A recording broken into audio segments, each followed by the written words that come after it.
Welcome back to For the Plot podcast, where being lost is just going to be part of the storyline. For this week's episode, we're going to be talking to my friend Ryan. Ryan and I met in Taiwan earlier this year, and he recently quit his job to pursue his passion of videography and photography full time. Stay tuned to keep listening what it took for him to take that leap and start living life on his own terms. Are we good? Okay, ready? 1. We should do it. One person should do it. Okay. Okay, perfect. That would have taken us too many shots if we all tried to do that at the same time. How are you feeling?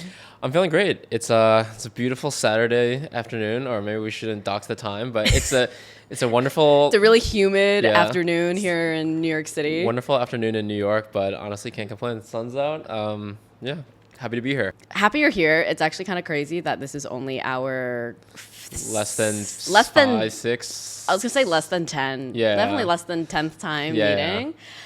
For people that are tuning in, Ryan and I first met only 6 months ago. Mm-hmm. Do you want to tell the people how we met, like where we met? So I guess I first met Annie in Taipei, Taiwan, which is a bizarre first place to meet. Super random. I was in Taipei because United had a one-day sale. And I remember. It was pretty cheap to go from like New York to Taipei, so I was like, I might as well do it. Yeah. I love that you just sent it. You were just like, I'm going to go. Might as well. Did it for the plot. Yeah, there for the plot. There we go. But I went as like fully expecting it to be a solo trip. And then I remember that we had a mutual friend that was also in Taipei at the same time named Sam. Yes. And then Sam Louis, if you're watching, shout out to Sam. What's up, Sam?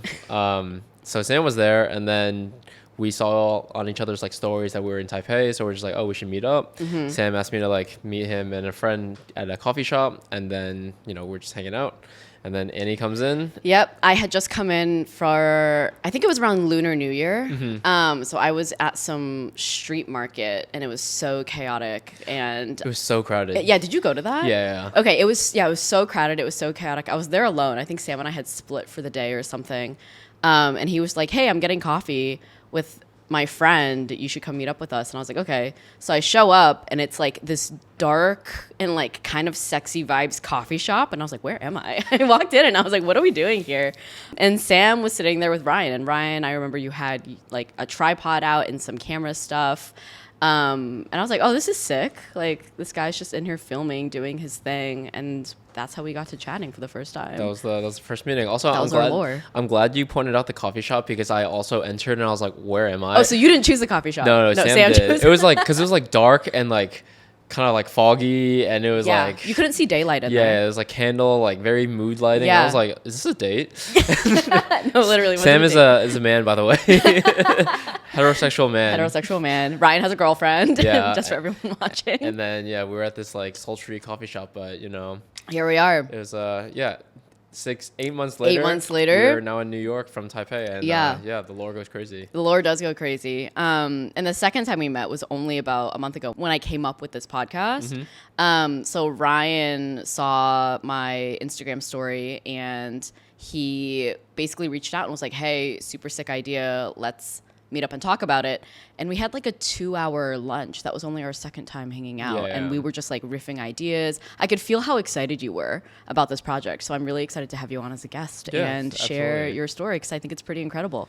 And I'm especially excited to talk to you because I think a lot of first generation immigrant kids like us, we want to be following what our parents like sought out for us when they came to this country. So it's really inspiring to hear stories like yours, because it's like, oh, it is possible to, one, like say no to our parents, and two, take that hard work and drive that they ingrained in us at a young age and put it towards something totally different. So I think it's really cool to hear where you came from and share that, because a lot of people like myself need to hear things like this. No, I appreciate that.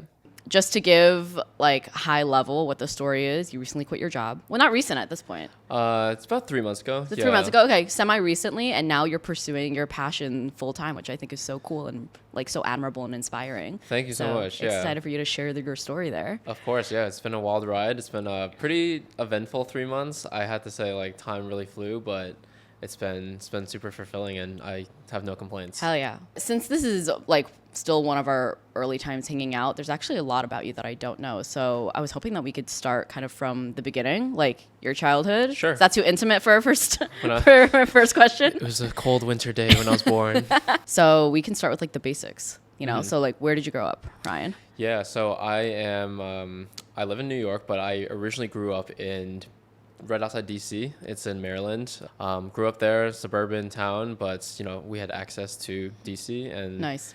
it was great. Were you a city boy when you were younger? Not really. I was No? pretty sheltered. I mean, I was just living in the suburbs. Like, we had access to go into the city, but obviously I spent most of my time in the suburbs. I'd say that my parents really wanted us to be well-rounded. I have a younger brother, and then they try to put us, typical Asian fashion. Yeah. We did a lot of extracurriculars. Yeah. So, what were some of the extracurriculars they made you guys do? I started piano when I was. Oh, you did piano too? Yeah.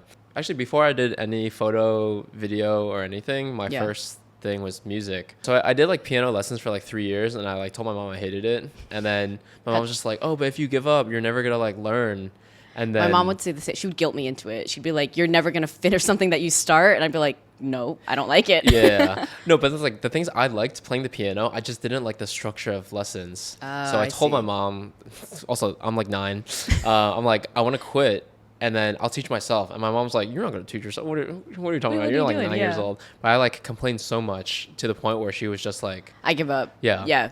so I was able to quit lessons, but then I like kind of held up my end of the bargain, and then I Yeah. like taught myself piano, and then I also got into like other instruments Yeah. in like middle school. So I learned like That's crazy. guitar, bass, ukulele. Like I played the Ukulele? played the drum set. Like I played saxophone in middle school and high school band. Dude, you're a jack of all trades. So it was just music was like my first love, and I really just enjoyed doing it. I was Yeah. not cool at all in school, if that was not clear.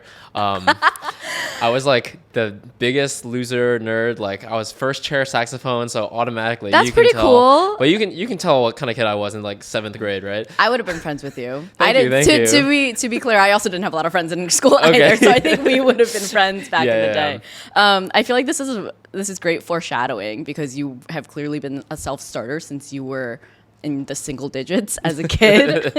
Was there anyone in your family that inspired the creativity? The short answer is no. Both my parents were engineers. They're the first to like go to college in their family, so Yeah. they're the first generation to like receive higher education, which is awesome. Same, yeah. Yeah. But because they were the first to do that, they're kind of like, "Oh, you're gonna like do this too, right?" Like follow like the conventional route. Totally. So I would say no one in my family really was my like role model per se, but I think that I was passionate enough about it when I was young that I kind of just self-started and like taught myself these instruments. Yeah. But there's actually a creator that I found on YouTube way back in the day. This was like over 15 years ago at this point. His name is Alex Goot, Goot. YouTube at the Okay. time was like really bad, like low quality. Like you'd put your like iPhone 3 in selfie mode, and then you like sing in front of the camera and you upload it and you call that a video. Yeah, right? that's how Justin Bieber was founded, right? Exactly. Yeah. So it's like most covers on YouTube were just that. But then this guy, Alex Goot, he had this whole recording studio in his basement, and he would like play all these instruments, record it. It would sound like studio quality. It sounded just as good as the radio or anything. And this guy was just doing it by himself. And So were you like, I could do that too? yeah, but then because I saw him and I was like, oh, I thought like if you wanted to make studio quality sounding music, you had to like go into like some LA producer's house. Oh, so And- he kind of broke the barrier for you. You were like, oh, anyone can do this. Yeah. I could do this too. Exactly. So I attribute like a lot of my early like inspiration to watching Alex Goot's videos. Wow. Alex Scoots, if you're watching, you've inspired this man to this day. Alex Goot, I've went to your concert many times. I know you have 3 children and a wife and a house now. So, but Do you know his address and his social security No, number too? but you're a real one. How did your parents respond to your passion for like photography, videography? Because for a lot of, I don't want to generalize first generation immigrant parents, but I feel like a lot of them, their hopes are for us to become engineers, doctors, lawyers, you know, like the high paying jobs that society sees. So what was their reaction to seeing your passion for something more creative? I remember I was in 9th grade. I was in band, and then my band teacher actually like talked to my parents. We're just like, your son's pretty good. Like if he wanted to like go further in music or pursue music, I have connections that I can like set himself up. Cool. But my parents were like, ain't no way he's doing music. Oh, He's really? gonna get a STEM job. So that got shot Classic. down pretty quick. So obviously I went through high school, went through college. I majored in management information systems. That's like computer science light or like computer science for like It's a great way to describe it. Yeah, For business students. yeah. Yeah. CS for business kids that couldn't do real CS. Shout out to all my classmates. Love you guys, but Yeah. I have so many software engineering friends. We love you guys. Yeah. You guys are the best. We couldn't do what you guys do. We majored in business for a reason. literally. Anyways, but then so I went like the traditional route. I got a job in consulting. Kind of the conventional high-paying career that Asian parents are approved of. Right. So throughout this entire journey, are you still doing photography, videography on the side, or have you kind of, swept it to the back of your mind? I definitely swept it under the rug, but it wasn't until COVID where consultants travel a lot for work. Pandemic hits, quarantine, stay at home, no one leaves. I was like, I have so much more time in my hands. Yeah. So is that when you started experimenting more, like leaning more into it? What did that look like? Yeah, so I was like, I have a lot more time now, so what else should I do? And then the idea came to mind of like, oh, what if I just like made some YouTube videos again? And that's what I did. I actually originally started just doing like personal finance videos. I know that's like, this is the most stereotypical like consulting guy talks about personal finance and talks about investing. So, but yeah, that was me. It's an important topic. I feel like a lot of people our age don't know like the proper way to do money things. So, 100%. You're doing the world a favor. Yeah. But then, I'm doing this on the side, and then my parents are just like, what are you doing? Right? Like, what are you recording this for? Right. But then, obviously at the time, they're just like, oh, he's bored at home. We're quarantined. He's just like, if this is a hobby, if this is like a small little fun thing. Like, it'll fall off his plate. Yeah. It's just a phase. Yeah. And then it's also, they're just like, oh, if we like COVID is over and he's traveling and he's not going to do this crap anymore. Right? Yeah. So they were really banking on you just like giving this up. Yeah, 100%. When I was making these YouTube videos, I saw that like being a creator actually had a lot of upside to it. And obviously like you only see like the best of the best, but then, and these people are making like fortunes. Obviously that's not necessarily realistic, especially when I'm shooting on my iPhone selfie mode in my bedroom, childhood bedroom at my parents' house.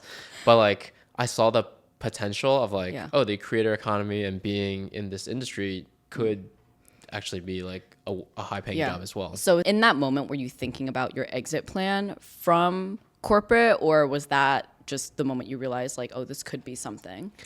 I don't think I was planning an exit, like a hard and fast exit per se, but it was just something that I saw that maybe I could build up and get to a point where I'd have the option. But like there was no means or like no thought in my head in like 2020 to like, oh, why not just like quit my job to do this? Yeah. So like what you've done now was not part of the plan at all that you had 5 years ago. Like you never thought that this was going to be how things turned out. Yes. This was not in the books at all. This was totally kind of uncharted territory. Like if you told me 5 years ago what I'm doing now, that would have been like kind of unheard of. Can you describe like when the breaking point was for you when you decided you wanted to quit your job? So I was working as a consultant at the same firm from 2020 to 2025. Throughout this period, I guess slowly and steadily, I was building up kind of like just doing it as a side hustle, doing photography, doing videography. It got to the point where, in the past like 2 years, year and a half, like business kind of ramped up.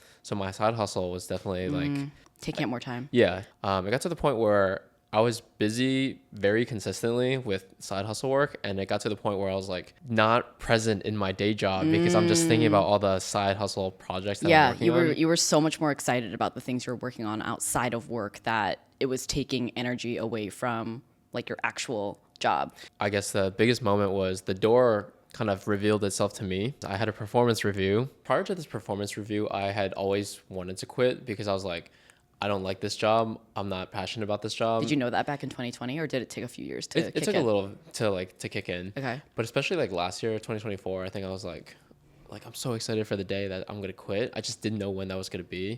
But then I had this performance review, and long story short, my senior manager was basically saying like, you need to take more initiative. You need to like, put yourself out there more. You need to like hop on responsibility. You need to be a better example for like the analyst. You need to basically you need to do more work. Yeah, you need to do more work. He kind of threatened me saying like, it's a weird time in the job market. If you are not, performing well and we have to do layoffs, you're going to be the first one out. Whoa. And like his words were basically like, you better step up or you're gonna step out. If my two options were step up or step out, like I'm not gonna work harder at my job that I don't like. Yeah. Why don't I just like take a risk, and why don't I just like bet on myself and just do what I've always wanted to do and what I kept telling people I wanted to do, Yeah. and then actually take a chance and do it. So I waited for my stock to hit, and then I put in my 2 weeks. Smart move. Did you have a plan for when you left, or were you like, I'll just figure it out once I quit? Yes and no. I think that my plan was essentially just like double down on what I was already doing. Okay. Because I was already getting, decent amount of gigs for photography, videography, and like working with creators like in that scene. Like the side hustle was already at a point where it was, making pretty good income. So my plan was like, okay, if I have 40 hours back every week, I might as well, try to double down and get even more work. Yeah. So I didn't necessarily have like a business model or like a roadmap. Sure. That was like all out saying like, okay, this is what I'm going to do, X, Y, Z. My biggest thing was just, I'm just going to lock in and, look for opportunity now that I have like a lot more time. Yeah. And it's been great so far. So you didn't necessarily have a plan, but you had a foundation. Yes. And I think that's really important to note, because there is this idea on social media right now that I've been seeing a lot that's romanticizing just quitting your job. And I think what a lot of people need to realize is that you should have some sort of plan, if not a plan, then a foundation for what you want to do next. Yes. Like I was only able to kind of like learn photography and videography at like my own pace and like at a comfortable pace because I had my job to like fall back on, right? Like my job was paying the bills, my job was paying the rent. And because of that, I was able to kind of learn, like establish that foundation and then kind of like get a baseline of like clientele that I'm working with. How did you feel once you made that decision? Like once you were sure that this is what you wanted to do next? I mean, I'm not gonna lie, like it was scary because my entire life and my entire like post-college career has been, working a job, right? I get a W-2 paycheck. It's like the very comfortable, conventional thing to do. And there was some fear of like, oh, am I going to be able to like pay rent? Am I going to be able to like, provide for myself and like have like a good life? But then once I did fully commit and, my last day came and went, there was like a big relief off my chest. Yeah. Because I was like, okay, now my like destiny is in my hands. Not to like get like philosophical or No, anything. but it's true though. Yeah, but it's like now it's like if I'm like really successful, that was all me. If I like fail really hard, that was all me. But at least it's like in my hands. I think it's so wild that when we met 8 months ago, you were employed, you were just doing this, as like a side hustle, and now you have fully transformed into, self-employed and just living your dream. I think that's really cool that I got to kind of see the evolution and like the transition of stuff like that. So you should be super proud of yourself. Thank you. No, I appreciate that. Yeah. And yeah, it's wild. Like a lot can happen in a year. A lot can happen in, 8 months. So, kind of it's been a wild ride. Yeah.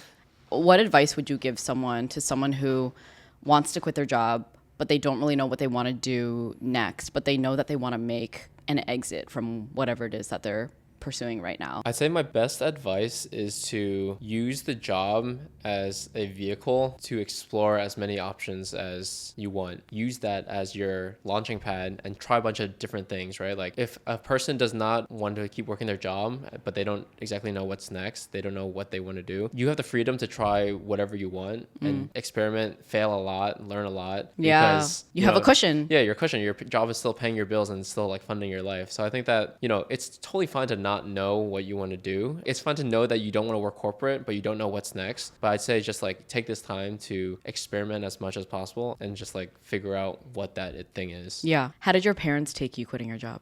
Did they know that you were going to quit before you quit, or did you tell them after you quit? I told them after. I know that if I told them beforehand, that'd just be like a super long conversation that I wouldn't want to have. Yeah. They would just be trying to convince you not to do it. Yeah. This is like the consultant in me. I kind of came in with like a not a PowerPoint presentation, but kind of. You had a pitch. Yeah. But basically I was just saying like, I'm like really unhappy with my job. Like I just didn't feel fulfilled. It was just kind of awful. Yeah. And they know that I've been doing the side hustle for a while. And I basically was just like, look, this is how much I make from these gigs. And like, if I do a few of these gigs a month, I'm effectively making the same salary, if not more. So then I think at that point, they're just like, oh, okay, we can kind of get behind that if you're getting paid this much. Ultimately, I know our parents just want us to be comfortable. They want us to be safe. They want us to have like a stable life, especially immigrant parents that didn't necessarily have a lot of that when they were growing up. Yeah. They were ultimately understanding and supportive that, I'll be able to take care of myself. Yeah, that's really comforting to hear, because I think for a lot of people who are in similar shoes, like I said, first generation immigrant kids like us, I think it's difficult to let our parents down knowing that they fought so hard to come here. So I think it's comforting to hear that your parents eventually did become okay with it. Like they weren't at first, they were pretty skeptical, but slowly once they saw you like make a path for yourself and saw that you were okay, I think at the end of the day, they just want us to be okay. Yeah. They kind of let up and they were like, okay, like you'll be fine. And we're more agreeable to the decision. I mean, conversely, like, do your parents know you're doing this right now? They do, actually. Okay. They do, but they're really happy I still have my full-time job. Fair. That's true. Yeah. I mean, when you told them that you were doing this, was it met with any? It was met with, I'm really glad that you're trying something new. Okay. And you're getting out of your comfort zone, but make sure this doesn't distract you from work. Yeah. That was the message that I was given. Make sure you're still clocking in. Make sure I'm still clocking in, make sure I'm still making money, make sure I'm still doing all the things I'm supposed to be doing at work, and don't sacrifice any of it for this, which I think is fair advice for a parent. Yes. Like they're your parent, they want the best for you. But at the end of the day, if there's anything our parents taught us, it's to be driven and hardworking and put 110% in the things that we love to do. And I have the personal belief is as long as you continue to put that energy into the things that you love to do, then things are going to work out for you. I agree with that. I think that was another thing that I mentioned to my parents when I was talking to them. I was just like you didn't raise me to be stupid, right? Like you didn't raise me to be like lazy. Yeah, lazy or like unreasonable. Like I've been pretty self-motivated since I was like pretty young. So I was just like, I wouldn't have made this decision if I didn't think that I had like a viable chance. Right. And I think my parents kind of understood that more because they're just like, oh yeah, like you aren't stupid, right? Like you like They're like, yeah, you are our son. Yeah. We didn't raise you to be dumb. Yeah, it's like, yeah, we were tough on you, right? So, but yeah, ultimately I am very grateful that they are supportive and they kind of like came around to see where I'm coming from. Yeah. What are some of the things that really makes you fall in love with photography and videography? Like what drives you to do it? That's a good question too. I think that my favorite thing about doing photo video is that I love capturing moments. And I think that like, picture is like a moment in time, right? As corny, as cliche as all photographers are going to say, that is like a moment in time, right? Like that frame that was captured will never happen again. Right. They're never going to happen exactly the way that they did the first time ever again. Exactly. And then video is a version of that as well. It's like capturing and like documenting these moments. So I think my favorite part and like what drives me the most is that I love to capture these moments. I love to, tell a story, and I love to, I guess, just remember these like very pure, like intimate, vulnerable moments. And I love being a part of that. And I love like making art with that. That's beautiful. Do you have like a favorite project that you've worked on so far? Favorite project? That's a good question. I feel like every project has, It's different. Yeah, it's different. It taught me something else. So I don't know if I have like an outstanding favorite. I guess most memorable is, I've been doing a lot of tennis content recently because it's the US Open. Which is the 4th Grand Slam of the year for anyone that follows the tennis calendar. Yeah, Ryan's been at the US Open a lot this summer. Yeah. Yeah. It's super cool watching you document it on Instagram, because it's like, this is the guy that told me he was going to quit his job, and now he's doing it, and now he's also doing it at the US Open. Like, Thank you. It's sick, like seeing the journey from start to finish. Yeah. I mean, you're not finished yet, but so far now. Yeah. But no, like I love tennis. I've been playing since I was a kid too, so getting to mix kind of my two worlds and the stuff I'm like most passionate about, it's been really cool so far. Yeah. Do you see yourself going the path of doing more sport documentary type work, or is there another avenue that you maybe want to explore one day? Sports media is definitely something I'm interested in, like specifically tennis, just because I'm not gonna lie, I don't really watch any other sport, so that's like the main industry I'd break into. Yeah, I'd be interested in pursuing it more just because the like innate motivation is already there. Right, you're passionate about it, you're interested in it. Yeah, versus just like, you can get like really world-renowned sports photographers that just like shoot every sport, right? And then just like, they'll be like, I'll shoot like a tennis match, but it's like, But do they love tennis the way that Ryan loves tennis? Exactly. Yeah. So it's like I can see myself doing more of that. As for like other avenues, I'm pretty open. Since you quit 3 months ago, Yes. from the outside looking in, just myself looking at your Instagram, basically, it seems like you've established yourself pretty quickly. So I'm wondering what the biggest driver is for all of this momentum is for you. I don't have a crazy following. I'm just like, my biggest MO to myself was just like, everything I put out, I want it to be high quality, and I want everyone I work with to like leave with a positive experience. So I'd say like my main driver is just being consistent. If you're not getting a lot of people hitting you up, do your own outreach, right? Just like, don't wait for people to come. Like, have you been like DMing people on Instagram, or like what's your main social platform that you use? Mostly Instagram. Like I use Instagram kind of like LinkedIn. Like Instagram is like the creative LinkedIn. You have told me that before, yeah. But it's like I'm grateful that a lot of people have come to me just saying like, oh, I'd love to shoot together. Like I've done some reaching out too, but I'd say like, you know, more than not, it's been people asking me and people messaging me. But yeah, in terms of like driving growth or anything, I'd say I'm still figuring that out myself. Like I don't exactly know, but that's fair. I try to just put out good work, show people that can hopefully make good stuff. Yeah, and, you do. Yeah, it's been cool. So what is your philosophy on done is better than perfect? A lot of people do want to create good quality, but it's maybe difficult for them if they don't have the means or if they don't have the time. So what would you say to those people that maybe can't dedicate the same amount of time and energy? Done is better than perfect is so easy to say. It's very difficult to follow, especially for your own stuff, because we are the harshest critic for our own work. Let's say instead of photo video, I was like a singer, and I'm working on a song for like 6 months. And then by the time it's ready to release, I'm just like, okay, I think it's perfect now. And I have one song, and it takes me like 6 months to do one song. By the end of the year, I'm going to have 2 max, right? Yeah. Versus like if I'm, cut that time in half, it's like I can release a song every month, every 2 months, every 3 months. I'm going to have a lot more.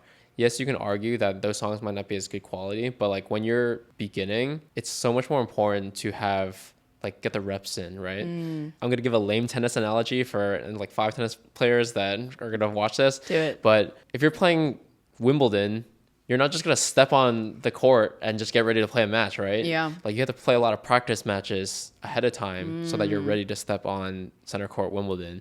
Just like so for video or like for any kind of craft. Yeah. Yeah, you want to play your best. You want to make it your best video. But if that's going to prevent you from like iterating and releasing, your first video is always going to be your worst. And you can't get to your 10th video without your first one. So you might as well just start cranking them out. Start cranking it out. Yeah. So it sounds like in the beginning, it's more important for you to be consistent than perfect in everything that you put out there. Yeah. Because consistency is what's going to get you noticed. And obviously that's also going to improve your own processes and get things done faster too down the line. If it's a perfect video, but it's in your hard drive, and no one's going to see it. And no one sees it, then it doesn't exist, right? Yeah. It's like, it's better to release something that's, maybe like 80% of the way done, and then people can appreciate it, and then you can move on to the next one. Yeah, so true. So thinking back on, the last 5 years, maybe we'll zone in specifically to, you leaving your job. Is there anything you would do differently if you could do it all over again?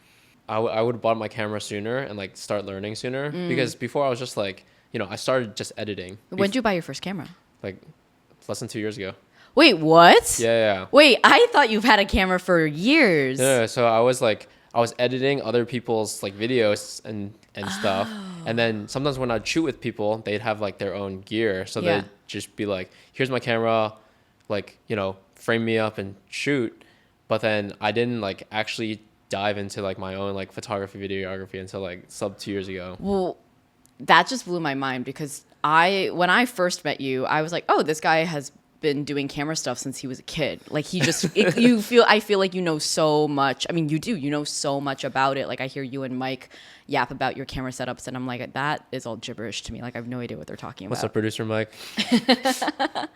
So that's really impressive that you only started doing this, I guess, working with your own camera 2 years ago. Because to me, it feels like a lot longer. Yeah. No, thank you. But I'd say I think I was just nervous to buy it because, as we all know, this stuff's not cheap. Is there a big lesson that you're still working through today? The thing that I'm working most on is like letting things out of my control or like letting things out of my hands. Just because I've gotten to a point where like I'm juggling a lot of projects and I'm juggling like, working with multiple clients. Yeah. And some friends have asked me, it's just like, oh, what if you like start an agency where like you had editors working for you, right? That could be an idea. Yeah, because then you can like pass it off to them. That sounds good in practice. But it's your baby. You don't want to do that yet. Exactly, yeah. But then it's also like, I could probably find someone that does it way better than me, much faster than me. Yeah. And like you know, they just like to edit, they don't like to shoot or something, right? And it's like they could be cranking that out. But then I think part of me is just like, maybe this is the type A consultant side of me, where it's like I want to have my hands on everything. I mean, you're also a perfectionist, right? We talked about this in the beginning. Like, we are such hardworking, driven people that it's hard to let something go that you've grown organically yourself. Yeah. So I can imagine like this being your baby, like this being the thing that you are the only person working on and have been working on for the last 3 months. It's going to be hard to give up control, like you said. Yeah. But could be cool to see down the line if you ever decide to scale. Down the line. So we'll see. That's not off the table. So check back in later. I'll check back in on the next season I have you on. Yeah. Have any of your personal beliefs or values shifted since you quit your job? Yes. I think obviously money's important. That's how we live. That's how we like operate in this world. But my personal belief is now like, even if you have a lot of money, but then you're like miserable, then that life is still a bad life. Sounds like your incentive for your purpose for pursuing things isn't about money anymore. It sounds like you're chasing something different now. Yeah. Like for me, I think that yes, financial stability is different because I'm not getting a W-2 check, but I'm so much more fulfilled. I find so much more meaning in like the work I do now. And I go to bed like very happy and like very satisfied. And it's just like, sometimes it'll be a really long day. Like I'm out for like 15 hours and I still like hit the pillow. I was like, wow, this is awesome. And that's your life. Yeah. Yeah, you can't believe that's your life. Yeah. So it's like, I think fulfillment over money, 100%. That's awesome. What would you tell your younger self right now if you could say something to him? I would tell my younger self to just like, don't be afraid to be creative, and like, don't be afraid to like lean into the stuff that makes you weird. Because, you know, growing up, I was not cool. As an adult, You're still pretty cool. No, you're pretty cool, I don't think I'm cool. But like, I remember growing up, right? Like in middle school, it's just like, oh, that's Ryan. He plays the saxophone and he plays tennis. But I think that's the things that I did as a kid that made me uncool or made me lame, but stuff that I just like genuinely enjoyed. Yeah. Kind of set me up to where I am today. And I would tell my younger self to just like keep doing what you like. Don't let anyone's opinions change what you actually want to be doing. And it sounds like focusing on your strengths and focusing on your passions too, right? Yeah. Because like it sounds like for you, you've been able to kind of combine all three into this strength of yours that allows you to be very niche and like have an advantage within like the tennis creator space. Yeah. Which is really cool to see as well. Yeah. So obviously it's like, I don't just play tennis, but tennis is like a big part of my life. But it's like, it's cool that the stuff that I was like kind of like made fun of is now like getting me hired. Yeah. So- And it's the thing that everyone's going to now. Everyone's going to the US Open. Oh, tell me about it. There's too many people there. If you're a casual, stay home. Like all the celebrities. It's like the new Coachella. Yeah. For any of our listeners who feel like they've outgrown the life that they're living or outgrown the job that they have, what advice would you give to them right now? Like, it is never too late to reinvent yourself, and it's never too late to like start again. I think that the biggest deterrent of people like wanting to like do something new is that they're like, oh, I'm like already so deep into whatever their life is, and that's where sunk cost fallacy comes in. But like, you know, we only get one life, and we only have like a finite amount of years, so you might as well spend those years doing something that you like genuinely want to do. Yeah, that you actually enjoy. Right? Because it's like, yeah, we're all gonna like die someday. So it's like, No, that's the one thing we all have in common. It's true. So it's like you might as well like make it worth it. Yeah. And I heard this quote that I definitely resonate with, where it's like, everyone dies, but not everyone lives. If people want to try something new or like reinvent themselves or pivot different career path, my advice would just be like, just do it, because the only person that's stopping you is you. Yeah. I think that fear gets in the way of a lot of people chasing their dreams, and also the fear of what other people are going to think as well. It sounds like you've been pretty successful in quieting that voice inside your head of like, what are other people going to think? Because you've been posting, it sounds like, since you were a young age. You know, if you let other people dictate your life, you're gonna have a pretty bad life. So it's like, I'd rather live life on my terms than on someone else's terms. Totally. Okay, so we're going to do like a couple rapid fire questions just to close this out. Yes. These are going to be a little bit more in depth. Wow, that was a big one. That was a big one. Could you hear that? Okay. I might just keep that in for the suspense. Yeah. So these are going to be a little bit more in depth, less about like this or that. Are you ready? Yes. Okay. What's inspiring you in this season of life? Honestly, my friends. I feel like I have surrounded myself with a lot of amazing, like, talented people, such as yourself and Mike. So Thank you. It's just, like, That's sweet of you. surrounding yourself with good people continues to like inspire me to do better work too. What impact do you hope your work leaves behind one day? The goal I'm trying to reach with my work is make people feel something, and I want people to, watch my stuff, experience my stuff, and just leave with a good feeling. Yeah. All right. And the last one, if you had to leave listeners with one takeaway today, what would it be? If I had to leave listeners with one takeaway, let me think. If you had nothing, like if you woke up tomorrow and you had nothing, like what would you do? Like what would you spend your time doing? And what would you actually want to pursue? And I say just do that, because we get so caught up in like the superficial. And don't get me wrong, this also is from a very privileged position to be like, obviously people have bills to pay, they got to pay rent, they got to put a roof over their heads, they got to buy food. Right. But it's just like we live in a world that values these like superficial things so much. People don't really look inward of what they actually want. My biggest takeaway would just be follow what you're passionate about, and we only get one shot at life, so you might as well do what you love. And it sounds like to do some reflecting too. Yeah. Really do some reflecting. Like if you're feeling lost in this life right now and you're not really sure what to do next, and at least for me, I woke up feeling like I wasn't living my life. I was living someone else's dream life. It's like, what would your dream life look like? Like really sit down, journal it out, talk to a friend, talk to your therapist. Yeah. Get a therapist. Yeah. I mean, I have plenty of friends that, they work white collar jobs, and then they're just like, oh, but I was like, oh, what do you want to do outside of your job? And they're just like, I don't know. Which is fine for some people. Which is fun for some people. But then Right. like some of these friends also have had like this existential crisis. They're like, what next? Yeah. Or like, what am I living They've for? just been marinating in it for so long. Yeah. Yeah. So I'd say just like do some reflection and like follow your dream. I know that's like the most cliche, like everyone says No, that. but do it. Follow your dreams. But it's just like, Or make your dreams happen. Put a plan in place to make your dreams happen. to wrap it up, I have a quote. I remember hearing this quote in, I guess, early high school, and it's still stuck with me today. So the quote is, a ship in a harbor is safe, but that's not what ships are meant for. And that resonated with me a lot. Yeah, you could just play it safe or see what the world has to offer. And you left your harbor. And look at where that's taken you so far. That harbor is long gone, so here we are. But I love it. Well, Ryan, thank you so much for coming on. This was a great conversation. I loved learning more about you, and I am like super, super stoked to see what the path forward has for you. Of course, thank you so much for having me, Annie, and a pleasure to be here. Yeah. All right. Awesome. And that's a wrap. Nice.